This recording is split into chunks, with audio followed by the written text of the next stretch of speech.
Should we describe it as genocide? Now, when out of 120,000 population, over 2,000 die, is it genocide or is it not? How many civilians must die before we describe it as genocide? Russian journalists also became hostages in the conflict zone. Some of them were wounded, at least 2 were killed, but the number is likely to increase.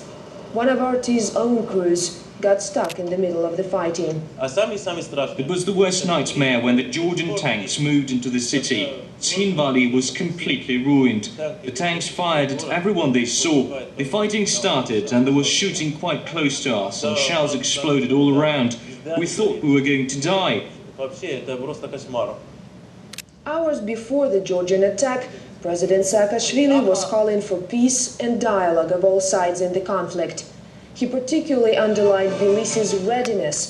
And after, the Georgian military shelled the capital of the breakaway region, Schin Valley, with salvo fire.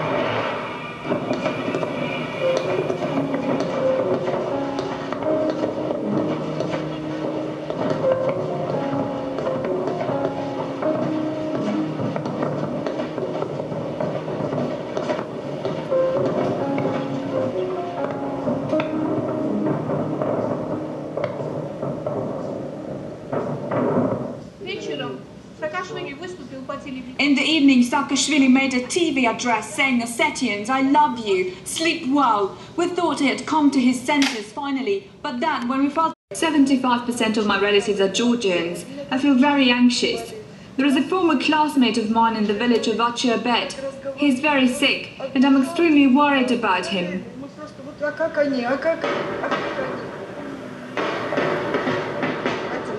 Come in. People fled the city in panic. Most of them headed to Russia's Republic of North Ossetia. Up to 30,000 people crossed the Russian border.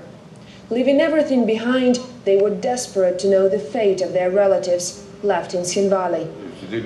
For 4 days, kids have been sitting on the floor in the basement without water. We managed to escape so we could take them back to Republic of Later we got caught under fire but managed to survive. My mother, all my brothers and other relatives remained back in Schin Valley. I drove the children here and now I'm going back. Those who couldn't escape hid in the basements, calling for help. Many of them buried under the rubble of their own houses. We are from Schin Valley. It was horrible. My house was burned down. My child is crying all the time. They were bombing us from planes and used multi-rocket launch systems. It was intolerable. We went down to the basement, but when they found out where we were, they flooded the water. The children were crying. They were cold. They started bombing us while we were trying to find another shelter. One little boy died. Taisia Sitnik was just one out of many buried under the debris in Schin Valley. Her voice calling for help was among the first to break through. The planes are bombing us. Let somebody come and help us. Where are the peacekeepers? I'm sitting here together with other people. My son has been killed. Why nobody comes to save us? We've got people sitting here. She managed to call her friends in Vladikavkaz. With no food and no water, holding her dead son in her arms, Taisia spent many hours in the basement before she managed to escape. People must have seen the building on fire and started shouting if anybody was under there. They made several attempts to take us all out. Her 20-year-old son had just graduated from medical college this summer. He wanted to go to Moscow, but now will never have the chance. Like Taisia, many families in Schin Valley are burying their children together with their dreams. My son's body remained under the rubble. I came back to him in the morning. We made a pit not far from there and put him on a piece of a roof that had fallen down. We couldn't bury him anywhere.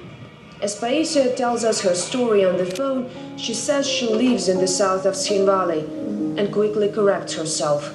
Used to live, as the city where she had spent all her life no longer exists.